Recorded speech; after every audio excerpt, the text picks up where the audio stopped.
Well, Swifty, congratulations. I'm sure when you start any game on the bench, you want to come on and have an impact, and you did that for us today by scoring the all-important equaliser. Yeah, I mean, I was quite confident when the penalty was given. My legs were fresh. Uh, it was sort of the best way to take a pen, I think, coming straight off the bench because you're fresh and in your mind. There's just one thing to do, and that's put it in the back of the net. But obviously, credit to Grady. I think he done unbelievable to get the pen. He's come inside and then chopped the defender, and yeah, Grady done the hard work, and then it was up to me to stick it in. You scored so many of them for us. You look so calm and so confident when you step up to take spot kicks. Is that how you feel?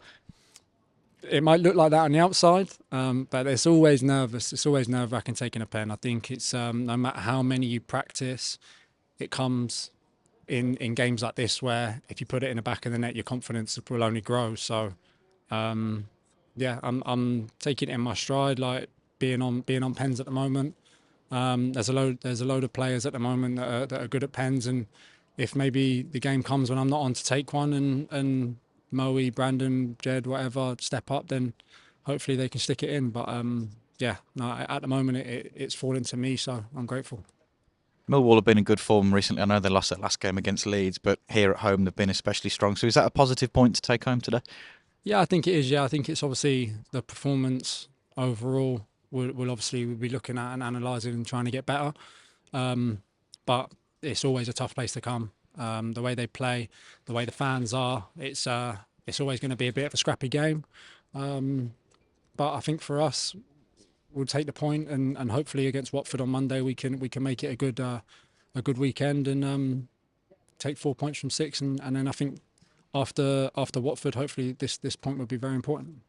Mentioned it to Carlos earlier, Swifty. I'm not sure if you players were aware of this, but this is the longest unbeaten run we've had now at the club since 2019. That clearly shows that there's a resilience in this squad and lots of grit and determination. Yeah, it's massive. Like just I think our form away from home at the beginning of the season was something that we looked at and wanted to put right. I think we're doing that at the moment, especially coming to places like this. Going to Ipswich away, tough places to go to get anything. So yeah, it's a massive point. Like I said, performance maybe wasn't great, but that's what the teams up top do. They get one chance, they take it, and then they walk away from places like this with a point. And yeah, we have a chance on Monday to back that up.